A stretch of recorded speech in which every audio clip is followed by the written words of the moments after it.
Chapter 64.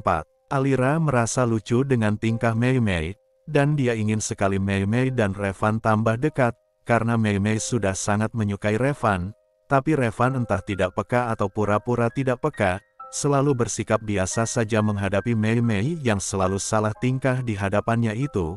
Pukul 11.30 malam, mereka sudah bubar dan teman-teman Alira maupun Fahri sudah beranjak untuk pulang. Satu persatu dari mereka sudah berlalu dengan mobil mereka masing-masing.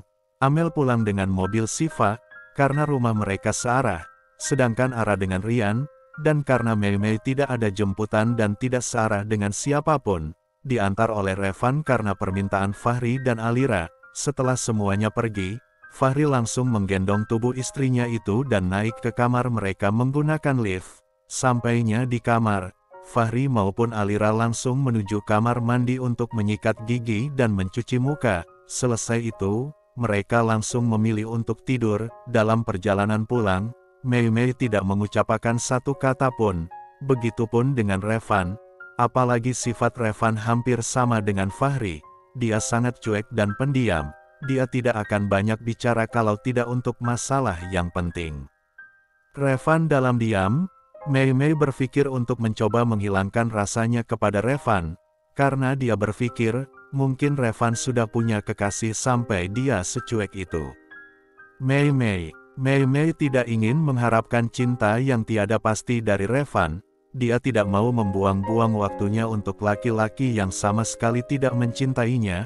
Setelah sampai di depan rumah, Revan menghentikan mobilnya, dan berkata, "Turunlah, karena aku mau balik." Dengan perasaan yang kecewa, Mei Mei meraih pintu mobil dan hendak membukanya, tapi belum sempat pintu mobil terbuka, Revan dengan segera menarik lengan Mei Mei dan melumat bibir seksinya itu. Mei Mei sangat terkejut dengan tindakan Revan itu, mata Mei Mei terbelalak saking kagetnya. Dia tidak membalas ciuman Revan tapi dia pun tidak menolaknya, karena merasa tidak dibalas ciumannya. Akhirnya Revan melepaskan ciumannya dan menatap Mei Mei dengan mata sayunya sambil berkata, "Mengapa kamu tidak membalas ciumanku? Bukannya ini yang kamu inginkan?" Mendengar perkataan Revan, Mei Mei tambah salah tingkah, dan dengan gugupnya Mei Mei mencoba untuk bersuara, Aku, Mei Mei berkata dengan suara yang terbata-bata dan langsung dipotong oleh Revan, "Kamu kenapa? Kamu menyukaiku kan?" Tanya Revan yang membuat Mei Mei hampir serangan jantung. "Siapa bilang aku menyukaimu?" Tanya balik Mei Mei. "Aku yang bilang," jawab Revan santai, "aku juga mencintaimu. Mau nggak kamu jadi calon istriku?" Tanya Revan. Di saat Mei Mei belum sempat menjawab pertanyaannya, Revan sudah kembali melumat bibir tipis Mei Mei, dan kali ini Mei Mei langsung membalasnya. Selama beberapa menit mereka saling melumat. Akhirnya Mei Mei memalingkan mukanya dan segera memeluk tubuh Revan sambil berkata, "Aku mau." Setelah itu, Mei Mei langsung turun dan berlari memasuki rumah dengan tersipu malu, sedangkan Revan hanya tersenyum dan langsung melajukan mobilnya menuju apartemennya. Pukul 6.30 Alira sudah terbangun.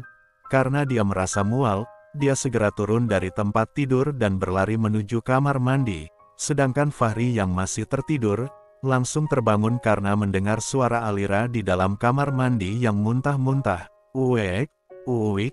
Alira muntah berulang-ulang. Fahri yang terkejut, langsung berlari ke dalam kamar mandi dan segera meremas-remas pundak Alira perlahan-lahan, dan setelah selesai muntah berulang-ulang, Alira langsung berbalik dan menyandarkan tubuhnya ke dinding sambil menatap Fahri dengan berlinang air mata. "Kamu kenapa sayang?" Tanya Fahri sambil mengusap-ngusap kepala Alira. "Aku lemas banget mas." Hiks, yang sabar ya. Nanti mas akan menanyakan obat untuk mengurangi muntah-muntah kamu ke dokter Rani, kata Fahri. Fahri sangat sedih melihat istrinya yang setiap pagi seperti itu.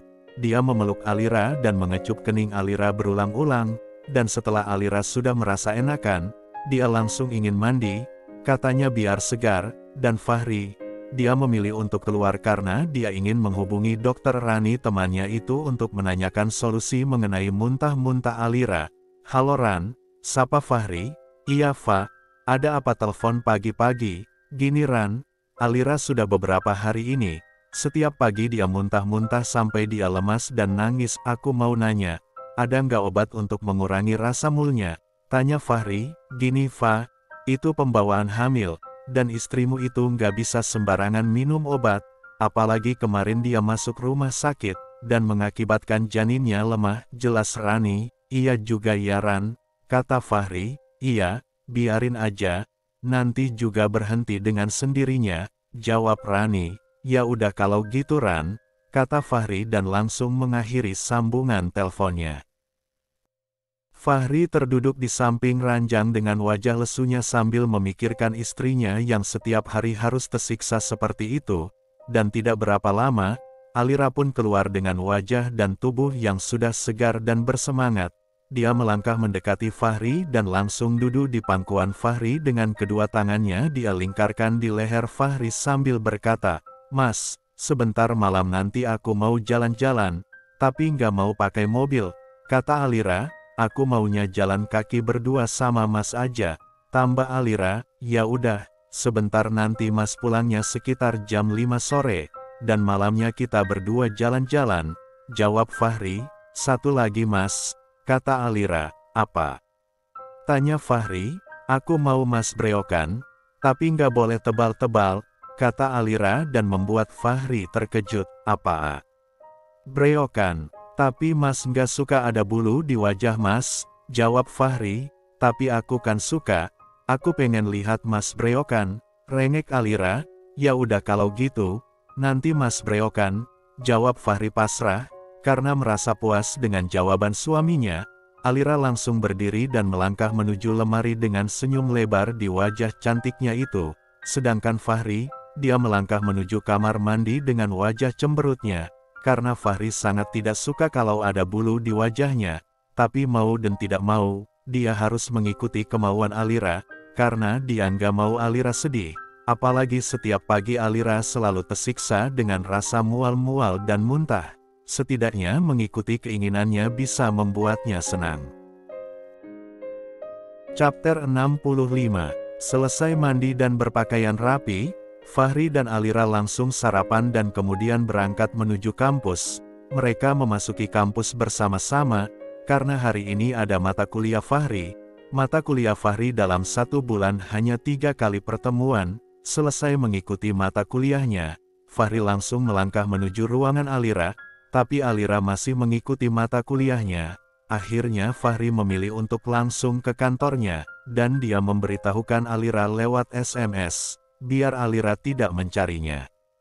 Alira yang menerima pesan dari suaminya hanya tersenyum.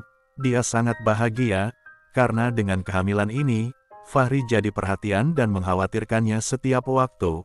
Pukul 2.30, Alira dan teman-temannya sudah melangkah keluar dari gedung kampus yang besar itu. Mereka melangkah menuju parkiran. Di sana sudah ada supir yang sedang menunggu Alira, karena dia sudah menghubungi supirnya sejak tadi untuk menjemputnya. Sedangkan Fahri yang berada di kantor, sedang menyiapkan berkas-berkasnya untuk perjalanan bisnisnya besok ke Jerman. Fahri mendadak harus berangkat bersama Revan besok siang ke Jerman karena ada pekerjaan penting yang tidak bisa ditunda. Sampainya di rumah, Alira langsung makan siang, dan selesai makan, Alira bergegas pergi ke salon untuk melakukan perawatan wajah dan juga tubuhnya. Setiap 1 minggu Alira selalu ke salon langganannya itu, dan dia tidak pernah melewatkannya. Pukul 4.30, Fahri sudah sampai di rumah. Dia mencari-cari keberadaan Alira tapi Aliranya tidak ada. Akhirnya Fahri menelponnya. Kamu di mana? Tanya Fahri setelah Alira menjawab teleponnya. Aku di salon Mas, tapi udah selesai kok, jawab Alira. Cepulangnya pakai apa? Tanya Fahri. Taksi aja Mas, soalnya pas supirnya sudah kusuruh pulang, karena dia lagi kurang sehat Mas, jawab Alira. Tunggu aja di situ, nanti Mas jemput, kata Fahri. Iya sayang, jawab Alira dan langsung memutuskan sambungan teleponnya. Sampainya di salon langganan Alira, Fahri memilih untuk tunggu di luar, karena di dalam sana semuanya wanita, dan Alira masih membayar biaya perawatannya di kasir. Wah, Alira melangkah keluar tanpa tahu kalau Fahri sedang menatapnya dengan senyuman yang terukir di wajah tampannya itu. Fahri tersenyum melihat istrinya yang makin cantik, apalagi akhir-akhir ini, berat badannya mulai naik, jadi dia terlihat makin montok dan seksi, dan membuat Fahri makin tergoda. Alira melangkah dengan anggunnya, dia sangat merasa lega setelah melakukan perawatannya, dan di saat dia menatap ke arah depan, ada laki-laki tampannya yang sedang berdiri dan tersenyum kepadanya.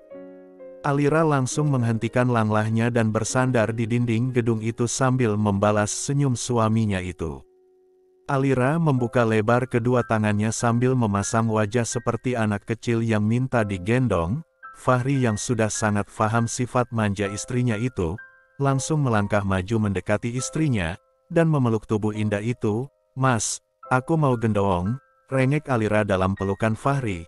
Ada banyak orang di sekeliling mereka, karena salon itu terdapat di depan mall, semua mata yang ada di situ tertuju ke arah Fahri dan Alira, apalagi ada gambar Fahri yang tergantung besar di depan mall itu. Fahri sangat terkenal, karena dia adalah pengusaha muda yang sangat sukses, dan dia adalah pemilik mall tersebut. "Mas, aku mau gendong," rengek Alira lagi, "tapi ini ada banyak orang sayang, apa kamu nggak malu?" Bisik Fahri di telinga Alira, "Kenapa aku harus malu? Memangnya aku gendong di suami orang?" Jawab Alira, "Memangnya Mas malu kalau gendong aku?" Tanya Alira yang sudah melepaskan pelukan Fahri dan menatap Fahri dengan tatapan cemberutnya. "Enggak kok, ya udah, sini Mas gendong," jawab Fahri karena dia sudah melihat Alira yang mulai ngambek. Akhirnya Fahri menggendong Alira dan semua yang ada di situ tersenyum melihat tingkah bos muda dan tampan yang menggendong istrinya yang manja itu. Sampainya di mobil, Fahri menurunkan Alira di samping mobil dan membukakan pintu untuknya. Setelah Alira masuk mobil, Fahri pun berjalan memutar kemudian masuk dan duduk di balik kemudi. Mereka langsung pulang ke rumah. Sampainya di rumah, mereka langsung ke kamar mereka. Fahri segera melepaskan jaketnya dan memilih untuk berbaring di atas tempat tidur, sedangkan Alira sedang berganti pakaian. Selesai berganti pakaian, Alira pun naik ke atas tempat tidur dan berbaring di samping suaminya yang sedang terlentang itu, dan kepalanya dia letakkan di atas dada Fahri. "Lira, ada yang ingin Mas katakan?" kata Fahri sambil menatap ke atas. "Apa?" "Katakan saja," jawab Alira tanpa menatap Fahri. "Besok Mas mau ke Jerman sama Revan, ada urusan bisnis di sana." "Apa?" teriak Alira sambil mengangkat mukanya menatap Fahri. "Berapa lama?" tanya Alira dengan wajah yang sudah cemberut. "Mungkin 5 hari, jawab Fahri. "Kok 5 hari? Dan di sana pasti ada Bella juga," kata Alira. "Iya ada Bella, kan dia juga punya saham di sana," jawab Fahri. "Kok Mas baru bilang sekarang sih?" protes Alira. "Karena Mas juga baru dikasih tahu," jawab Fahri. Alira yang sudah ngambek, langsung bangun dan duduk di samping Fahri yang masih terlentang di atas tempat tidur itu. Tiba-tiba air mata Alira sudah mengalir membasahi wajah cantiknya itu. Fahri yang melihatnya hanya menarik nafas panjang dan bangun kemudian duduk di samping istrinya yang sudah menangis itu. "Kamu kok nangis sih?" tanya Fahri namun tidak dijawab sama Alira. "Sekarang mau kamu gimana?" tanya Fahri lagi. "Aku mau nyumpahin kamu," kata Alira tanpa menatap Fahri. "Apaan nyumpahin? Maksud kamu apa?" Fahri bertanya dengan tampang yang serius, karena Fahri itu orang yang sangat takut dengan sumpah, apalagi ini sumpah seorang istri. "Kalau berani kamu macam-macam di sana, anak kamu yang ada di dalam perutku ini akan pergi untuk selama-lamanya saat itu juga," kata Alira sambil menatap Fahri yang sudah terbelalak matanya. "Alira!" Fahri berteriak sambil mengangkat tangannya, hendak menamparkan istrinya itu, namun dia tidak melakukannya. Alira yang merasa takut karena melihat Fahri yang sudah mengangkat tangannya itu hanya menundukkan kepalanya sambil menutup matanya, sedangkan Fahri yang sangat kesal dengan perkataan Alira barusan, meremas tangannya yang dia angkat itu sambil berkata, Jangan pernah kamu berbicara seperti itu lagi Alira, kata Fahri sambil menatap tajam Alira. Oke, aku nggak akan bicara kayak gitu lagi. Tapi kalau kamu sampai macam-macam di belakang aku akan pergi dari hidupmu bersama anakku. Karena aku lebih memilih menjanda daripada harus dimadu. Alira, kamu nggak usah berlebihan kayak gini. Aku tuh pergi buat kerja, bukan buat main gila sama perempuan. Cemburumu tuh nggak beralasan tahu nggak? Kata Fahri karena sudah merasa kesal dengan tingkah Alira. Nggak beralasan kamu bilang. Dulu kamu dikasih perangsang dan bibir kamu digigit sama Bella sampai luka. Itu apa? Kata Alira sambil menghapus air matanya dan langsung turun dari ranjang kemudian keluar dari kamar meninggalkan Fahri. Fahri hanya bisa menatap kepergian Alira, dan mencakar-cakar rambutnya sendiri tanpa bisa berkata apa-apa. Dia sebenarnya ingin membawa Alira ikut dengannya, biar dia tidak berpikir macam-macam, tapi Alira harus kuliah, karena sebentar lagi Alira sudah ujian semester. Alira pergi ke taman, karena dia merasa kesal dengan kata-kata Fahri tadi, yang bilang kalau cemburunya nggak beralasan. Apanya yang nggak beralasan? Dulu aja dikasih perangsang, untung aja dia pulang ke rumah cepat. Kalau nggak sekarang ini, bukan aku yang hamil malah si pelakor itu yang hamil anaknya, gerutu Alira dalam hati. Chapter 66. Alira memilih untuk memandang bunga-bunga yang ada di taman, karena dengan melihat bunga-bunga yang indah itu, hatinya menjadi sedikit tenang, dan tanpa dia sadari, Fahri sedang menatapnya dari jendela kamar mereka yang berada di lantai 3 rumah mewah itu.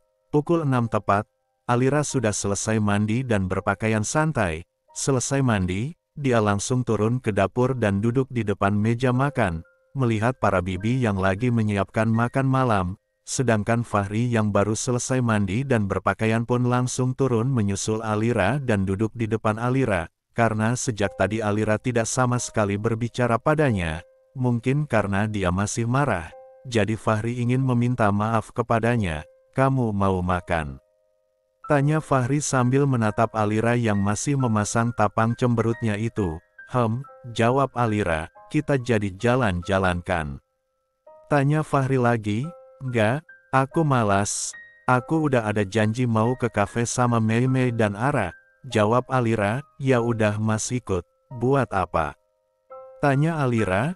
Ya kan ada Rian dan Revan juga. Jawab Fahri. Tapi kalau kamu nggak mau ya udah. Aku ke bar sama Anton aja. Ambah Fahri. Mendengar nama Anton dan bar, Alira langsung teringat malam itu. Waktu Fahri dan Anton ke bar dan di sana ada Bella yang memberi perangsang ke Fahri. Ngapain ke bar? Mau lihat wanita-wanita seksi di sana? Tanya Alira dan membuat para bibi langsung tertawa. Ya kan kamu nggak mau aku ikut sama kalian? Kata Fahri, pergi sana saja ke bar. Nggak pulang sekalian bila perlu? Ketus Alira dan langsung beranjak meninggalkan Fahri. Fahri yang melihat Alira pergi dengan kesal, hanya tersenyum sambil menggeleng-gelengkan kepalanya, dan para bibi yang ada di situ pun ikut tersenyum melihat tingkah Alira yang selalu mencurigai Fahri. Alira maupun Fahri, mereka tidak makan di rumah, mereka memutuskan untuk makan saja di kafe. Pukul 8 tepat, mereka sudah bersiap-siap, sampai di lantai bawah. Alira langsung meminta supir untuk mengantarnya tapi dicegah oleh Fahri. Fahri langsung menarik tangan Alira dan membawanya ke samping mobilnya. Kemudian Fahri membukakan pintu mobil dan berkata, masuklah, kalau enggak, aku akan ninggalin kamu dan pergi ke bar bersama Anton. Alira menatap Fahri dengan kesal sambil memasuki mobil. Kemudian Fahri menutup pintunya dan berjalan memutar memasuki mobil bagian kemudi. Fahri melajukan mobilnya sedikit ngebut, karena dia sudah mulai kesal dengan sifat Alira yang sangat kekanak-kanakan itu. Pelan-pelan dong. Bentak Alira dan Fahri langsung ngerem. Kamu udah gila? Tanya Alira sedikit keras. Iya aku udah hampir gila gara-gara kamu tahu nggak? Jawab Fahri. Kenapa kamu kayak gini? Aku tuh seorang pengusaha, yang kerjanya harus kesana kemari. Dan selama ini aku nggak pernah berpikir untuk mengkhianatin kata Fahri dengan nada yang sedikit naik. Kamu selalu berpikir buruk tentang aku. Kalau kamu kayak gini terus, aku akan merasa nggak nyaman, dan mungkin saja aku akan melakukan apa yang selalu kamu pikirkan itu, kata Fahri dengan lantangnya. Mendengar itu, mata Alira langsung terbelalak dan matanya berkaca-kaca mendengar kata-kata Fahri itu. Dia tidak bisa membayangkannya, wajahnya semakin merah saking geramnya. Dia mengepalkan tangannya, dan saking emosinya, air mata yang tadi membendung langsung meluncur deras di wajah cantiknya itu. Karena tidak tahan lagi akhirnya dia bergegas untuk membuka pintu mobil tapi langsung dicegah Fahri. Kemudian Fahri dengan cepat langsung menjalankan mobilnya kembali. Aku mau turun, kata Alira sambil menangis, tapi Fahri tidak memperdulikan kata-kata Alira dan membuat Alira tambah emosi dan berteriak dengan kerasnya, turunkan aku. Teriak Alira dan membuat Fahri kaget dan ngerem mendadak hingga membuat Alira tersungkur ke depan. Untung saja Fahri langsung menangkapnya dalam pelukan Fahri. Lepaskan aku brengsek. Aku bilang lepaskan aku. Hiks, hiks, hiks, teriak Alira sambil menangis. Alira, aku minta maaf, kata Fahri yang sudah khawatir karena melihat Alira yang sudah histeris. Aku benci kamu, aku benci kamu. Teriak Alira sambil menjambak dan menggigit pundak Fahri yang sedang memeluknya itu, sedangkan Fahri, dia hanya terdiam sambil menggigit bibirnya sendiri karena menahan sakit di pundaknya, tapi dia tidak melepaskan pelukannya dari tubuh Alira. Alira menggigit Fahri berulang-ulang dan menjambak rambut Fahri, namun Fahri tetap memeluknya dengan erat, karena merasa sia-sia. Akhirnya Alira pun berhenti menggigit dan menjambaknya. Dia menangis sekeras-kerasnya dalam pelukan Fahri. Maafkan aku nggak akan macam-macam, aku janji Alira. Demi Tuhan aku nggak akan pernah macam-macam, kata Fahri sambil terus memeluk istrinya yang sudah mulai tenang itu. Tolong maafkan aku nggak bermaksud menyakitimu, kamu jangan kayak gini sayang, ingat anak kita yang ada di dalam perut kamu ini, dia masih lemah, aku mohon Alira, tambah. Fahri, Alira yang mendengar kata anak kita, tambah menangis dengan kencangnya sambil berkata, kamu jahat. Kamu nggak ngerasain apa yang aku rasakan sekarang. Aku lagi mengandung anak kamu, tapi kamu tega mengatakan itu padaku. Hiks, hiks, hiks. Aku minta maaf sayang, aku sangat mencintaimu, aku sangat menyayangimu. Tolong percayalah padaku kalau memang kamu mencintaiku. Aku nggak akan pernah menduakanmu, hanya kamu yang aku cintai, kata Fahri yang membuat Alira langsung luluh. Kemudian Fahri dengan perlahan melepaskan pelukannya dan memandang wajah Alira yang sudah basah dengan air mata itu. Dia menghapus air mata Alira dengan jarinya. Kemudian dia mencium kening Alira dan melumat bibir seksi istrinya itu. Sentuhan Fahri seperti candu buat Alira. Dia langsung tenang dan membalas lumatan suaminya itu. Tapi tiba-tiba, ponsel Alira berdering dan membuat mereka berdua kaget. Halo Lir, kalian di mana? Kita udah nyampe nih, kata Mei Mei setelah Alira mengangkat teleponnya. Iya Mei, sebentar lagi kita sampai kok, jawab Alira dengan suara seraknya. Ya udah, kita tunggu ya, kata Mei Mei dan langsung memutuskan sambungan teleponnya. Hanya beberapa menit, akhirnya Alira dan Fahri sampai di kafe yang mereka tuju. Mereka berdua melangkah masuk, wajah Fahri biasa-biasa saja. Tapi wajah Alira sangat terlihat sembab dan matanya yang sangat merah membuat teman-teman mereka merasa heran sambil menatap satu sama lain. Fahri langsung duduk di samping Revan tanpa memperdulikan tingkah teman-temannya yang kebingungan itu. Setelah duduk, Fahri langsung mengajak ngobrol Rian yang ada tepat di depannya, sedangkan Alira masih berdiri di samping Fahri sambil menatap teman-temannya, dan teman-temannya pun menatapnya dengan tatapan bingung, karena melihat matanya yang merah dan wajahnya yang sembab itu. Fahri yang melihat Alira yang masih berdiri, langsung menariknya untuk duduk di sampingnya. Kemudian Fahri memanggil pelayan untuk memesan makanan mereka berdua, karena yang lain sudah duluan pesan.